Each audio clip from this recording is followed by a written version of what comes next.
నమస్తే, నేను Maruthi Ram. One voice న్యూస్కు స్వాగతం. భద్రాద్రి కొత్తగూడెం జిల్లా భద్రాచలంలో తెల్లవారుజామున శ్రీ సీతారామచంద్రస్వామి వారి ఆలయంలో ముక్కోటి పర్వదినం సందర్భంగా ఉత్తర ద్వార దర్శనం కన్నుల పండుగగా వైభవంగా జరిగింది.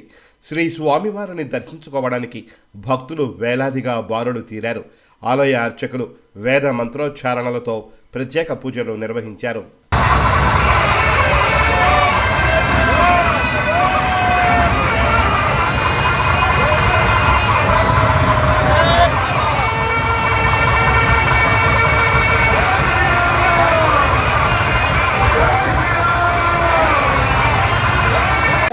శుభమాన శిరోమణయే నమః. ఓం శ్రీరామాయ నమః.